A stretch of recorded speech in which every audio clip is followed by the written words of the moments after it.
송광용의 밤마다 카페 테라스. 우리는 왜 이야기를 좋아할까? 어릴 적부터 아이들을 목욕시키는 일은 아빠인 내 몫이었다. 아기 목욕은 물리력이 요구되는 일이다. 아기 때는 아이들을 내 다리 위에 눕히고서 머리를 한 손으로 받쳐 들고 한 손으로 머리를 감기곤 했다. 그러고 나면 팔이 욱신거렸다. 아이들이 걸어 다닐 수 있게 되고 샤워기 아래에서 가만히 서서 기다릴 줄 알게 되면서 한 손으로 머리를 받쳐드는 수고는 하지 않게 되었다. 하지만 아이들이 커가면서 다른 걸 요구하기 시작했다. 바로 이야기다. 아이들은 이제 샤워기 밑으로 들어오면서부터 조른다. 아빠, 어릴 적 얘기해줘. 이야기. 하고 내가 머뭇거리면 아이들은 다그친다. 자, 시작. 순조로운 샤워 시간을 위해 난 뭐라도 이야기해야 한다. 샤워기에서 온수가 나오면서 김이 몽글몽글 피어나 욕실을 채우기 시작한다. 난 안내자가 되어 뿌연 안개를 헤치며 아이를 이야기의 세계로 이끈다. 아이들은 왜 이렇게 이야기를 좋아하는 걸까? 생각해보면 나도 어릴 적에 늘 이야기에 사로잡혀 있었다. 나뿐만 아니라 모두가 그렇다. 이야기는 피부처럼 우리에게 달라붙어 있다. 그 이유가 있을 것이다. 영문학 교수 조너선 갓셜의 말을 빌리자면 우린 모두 스토리텔링 애니멀이다. 이야기는 인간의 본능 깊이 새겨져 있다는 뜻이다. 아이들에게 이야기는 심리적 강박이다. 아이들에게는 빵과 사랑만큼 이야기가 필요하다. 아이들을 네버랜드에 들어가지 못하게 막는 것은 폭력이다. 아이들은 본능적으로 이야기를 가지고 논다. 나이 어린 아이들을 한 방에 데려다 놓으면 저절로 예술행위가 벌어진다. 능숙한 즉흥 공연자처럼 극적인 시나리오를 짜고 연기하며 때로는 시나리오에 따라 연기와 현실을 넘나들기도 하고 연기에 대한 조언을 주고받기도 한다. 아이에게 연필을 주면 본능적으로 그림을 그리고 음악을 들려주면 가르쳐 주지 않아도 춤을 추듯이 이야기를 주고받는 것도 본능적이라는 얘기다. 게다가 이야기는 인류에게 여러 유익을 준다. 이야기와의 연결이 끊어질 수 없는 이유다. 심리학자이자 소설가 키스 오틀리는 이야기를 인간 사회생활의 모의 비행장치라고 부른다. 모의 비행장치가 조종사를 안전하게 훈련하듯 이야기는 사회생활의 어려움을 헤쳐나갈 수 있도록 우리를 안전하게 훈련한다. 픽션은 인간의 문제를 시뮬레이션하는 데 특화된 아주 오래된 가상현실 기술이라는 것이다. 조너선 갓셜의 말에 따르면 우린 어릴 적부터 이야기를 통해 사회생활을 미리 준비해왔다. 일상에서 마주칠 수많은 문제와 말썽들을 이야기를 통해 미리 접하며 대응 능력을 키워온 것이다. 이 같은 시뮬레이션 이론을 뒷받침하는 근거는 이야기는 근본적으로 말썽이나 갈등을 내포하는 것과 관련된다. 물론 말썽이 등장하지 않는 이야기도 있다. 그렇지만 그런 이야기는 사람들을 끌어당기지 못한다. 흥미로운 이야기 속엔 일상생활에서 벌어지는 게 달갑지 않은 말썽들이 담겨 있다. 이야기 속 인물들은 범죄를 저지르고 사랑에 실패하고 직장을 때려치우고 원치 않는 모험을 떠난다.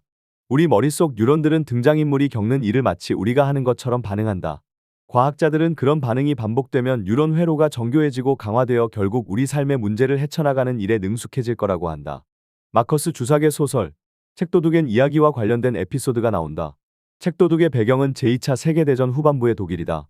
주인공 소녀 리젤의 친부모는 사회주의자다. 그들은 핍박받는 상황에서 아이들을 양부모에게 입양시키기로 한다.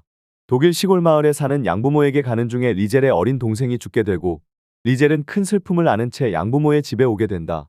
리젤은 마음 따뜻한 양부모와 다정한 이웃들 사이에서 다시 활기를 되찾게 된다. 독일군이 밀리는 상황에서 마을이 공습당하는 일이 잦아지고 사람들은 공습을 피해 대피소에 모여든다. 그곳엔 공포, 불안, 긴장, 무질서, 혼돈이 가득하다. 누군가는 긴장으로 몸이 뻣뻣하게 굳고 누군가는 소리를 지르고 놀란 아이들은 울음을 멈추지 않는다. 그 무질서 속에서 리젤은 책 한 권을 읽기 시작한다. 조금 시간이 지나고 리젤의 목소리에 실린 이야기가 혼란스러운 사람들 사이로 퍼져나가면서 사람들은 차분함을 되찾는다. 3페이지로 넘어갔을 때 리젤을 제외한 모두가 입을 다물었다. 리젤은 감히 고개를 들지 못했다. 그러나 사람들의 겁에 질린 눈이 자신에게 매달려 있다는 것을 느꼈다. 리젤은 단어들을 잡아당겼다가 숨으로 뱉어냈다. 목소리 하나가 그녀 안에서 음들을 연주했다. 그 목소리가 말했다. 이것이 내 아코디언이야. 페이지를 넘기는 소리가 사람들을 두 토막으로 베어버렸다. 리젤은 계속 읽어나갔다. 리젤은 적어도 20분 동안 이야기를 나누어 주었다. 어린아이들은 리젤의 목소리에 진정되었다. 사람은 불완전하고 연약한 존재다. 큰 돌이 담긴 화분에 물을 부으면 금세 빠져나가 버리는 것처럼 우리의 마음은 쉽게 용기를, 평화를, 자신감을 잃어버린다. 그렇게 숭숭 구멍이 뚫린 우리의 마음 사이사이를 이야기는 모래 알갱이처럼 채워준다. 우리는 이야기를 통해서 공포를 이겨내기도 하고 불안을 잠재우기도 한다. 용기와 희망이 우리 안에 머무를 수 있게 한다. 얼마나 많은 이야기가 무너지고 흘러내리는 우리를 붙잡아 줬던가. 지금 이스라엘 가자지구에선 책도둑의 리젤이 겪었던 일과 비슷한 참상이 벌어지고 있다. 공습 경보가 들리면 사람들은 공포와 혼돈에 올라탄다. 아이, 여자 누구든 예외가 없다. 폭탄엔 눈이 없으니까.